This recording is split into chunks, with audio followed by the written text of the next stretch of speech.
Bismillahirrahmanirrahim. Assalamualaikum warahmatullahi wabarakatuh. Perkenalkan, nama saya Amelia Ramawati dengan NIM 11.012.000.187 dari program Manajemen Universitas Bina Bangsa. Yang terhormat Ibu Uisi Yuliawati, SEMM, selaku dosen pengaku mata kuliah pengembangan organisasi dan teman-teman yang saya banggakan. Pada kesempatan kali ini saya akan menayangkan materi yang telah saya susun dengan tema pengembangan organisasi.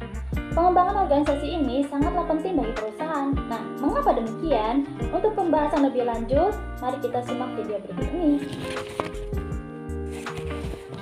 Nah, di sini ada beberapa poin penting yang akan kita bahas. Yang pertama adalah pengertian dari pengembangan organisasi, yang kedua tujuan pengembangan organisasi, yang ketiga manfaat pengembangan organisasi, yang terakhir adalah cara mengimplementasikan pengembangan organisasi. Dan pembahasan yang pertama adalah pengertian pengembangan organisasi. Pengembangan organisasi adalah proses dari perubahan yang sudah direncanakan terhadap orang yang ada di dalam suatu organisasi atau perusahaan. Dalam organization development, orang-orang di dalam organisasi atau perusahaan tersebut yang menjadi fokus dalam penilaian pembenahan yang ingin dikembangkan. Dilakukan analisis terhadap kinerja tiap individunya, kerjasama satu sama lain, bekerja dalam satu tim, dan pemikiran jika akan dirotasi. Hingga mendapatkan hasil dari pengembangan organisasi ini adalah peningkatan performa perusahaan baik segi profitabilitas maupun pekerjaannya. Produktivitas yang semakin meningkat membuat produksi akan menurun, sehingga perusahaan dapat menerima gaji bersih lebih banyak. Proses ini diperlukan kajian dan evaluasi guna meningkatkan fokusan penting yang menjadi faktor penunjang perkembangan perusahaan. Dan yang selanjutnya adalah tujuan pengembangan organisasi. Dampak pengembangan organisasi memberikan dampak positif guna memajukan perusahaan lebih unggul. Sebagaimana berikut adalah tujuan dari pengembangan organisasi. Yang pertama adalah meningkatkan keharmonisan hubungan kerja antar pemimpin dan karyawan. Yang kedua adalah meningkatkan kemampuan dalam problem solving. Yang ketiga adalah semakin terbuka dalam berkomunikasi, dan yang keempat adalah semangat kerja para anggotanya semakin meningkat. Yang kelima, merubah pandangan terhadap perusahaan dan semakin memperluas wawasan. Yang keenam adalah mampu beradaptasi dengan perubahan dan perkembangan teknologi, dan tujuh adalah semakin mengasah keterampilan baik secara teknis ataupun non-teknis. Dan yang terakhir adalah meningkatkan produktivitas dan pelayanan yang berkualitas. Nah, 8 tujuan di atas menjadi fokusan untuk berjalannya perusahaan sehingga goals yang disepakati. Walaupun terlihat mudah dan sepele, namun 8 hal ini seringkali mengalami kegagalan karena faktor internal yang meremehkan dan atau faktor eksternal yang tidak mendukung.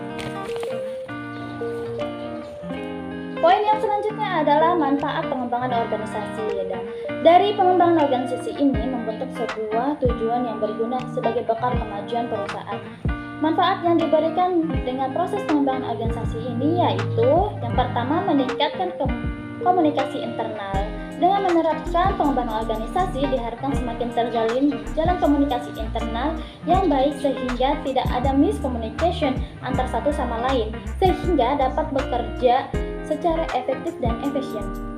Yang kedua adalah membentuk karyawan unggulan. Hal ini dapat menjadi jalan untuk mengembangkan karyawan menjadi karyawan unggul. Dengan penerapan ini seharusnya karyawan semakin gigih dan giat untuk sama-sama membuat perusahaan menjadi lebih sukses. Yang ketiga adalah meningkatkan mutu produk dan layanan. Pengembangan organisasi ini juga berdampak pada produk dan layanan yang ditawarkan oleh perusahaan. Sumber daya manusia yang baik menciptakan produk dan layanan yang lebih baik pula. Klien pun akan merasa senang dan puas apabila mutu yang diberikan semakin baik dari sebelumnya. Dan manfaat yang terakhir adalah meningkatkan profitabilitas perusahaan. Efek domino yang paling terasa adalah peningkatan profit perusahaan. Hal ini akan berdampak dengan sendirinya dengan terkenalnya perusahaan Anda karena etos kerja yang baik serta kualitas yang diberikan terjaga, membuat klien akan kembali menggunakan jasa atau produk Anda. Tentang cara mengimplementasikan pengembangan organisasi dengan banyak manfaat yang dirasakan sekaligus dan tujuan baik yang ingin dicapai. Alangkah baiknya kita mengimplementasikan program ini untuk kelangsungan perusahaan kita. Langkah apa yang harus diambil terlebih dahulu? Nah, yang pertama adalah identifikasi masalah. Mengidentifikasi permasalahan menjadi langkah awal untuk mengembangkan organisasi. Dengan mengetahui akar dan pemicu masalah lebih cepat menjadi bantuan untuk memikirkan langkah apa saja yang harus dikerjakan agar tidak terulang lagi. Yang kedua adalah kumpulkan data. Selanjutnya, mengumpulkan data yang diperlukan untuk memecahkan masalah di atas. Pengumpulan data yang dapat dilakukan seperti mencari database, melakukan wawancara, diskusi, atau menyebarkan survei tergantung masalah yang dihadapi oleh perusahaan tersebut. Yang ketiga adalah analisis dan hal yang terjadi. Setelah dirasa data yang dikumpulkan cukup kuat, analisis sebenarnya apa yang terjadi. Seorang yang menganalisis juga harus bersifat terbuka tanpa memiliki satu sisi yang paling kuat. Dan yang keempat adalah membentuk strategi. Nah, jika step pertama, kedua, ketiga sudah terlaksana, maka yang selanjutnya membentuk strategi. Apa yang harus dilakukan, apa yang harus dihindari. Yang kelima adalah meminta feedback atau saran dari karyawan yang lain. Dan kesimpulan pada materi kali ini adalah pengembangan organisasi merupakan proses pendekatan atau metode yang bertujuan untuk mengadakan sebuah perubahan dalam sebuah organisasi ke arah yang lebih baik dan penerapan nilai-nilai, ide, dan gagasan baru yang lebih signifikan agar organisasi semakin berkembang ke arah positif dan maju. Tiba di ujung diskusi kali ini. Terima kasih atas perhatiannya. Hidup kesekian tanpa kekasih. Cukup sekian dan terima kasih. Dadah.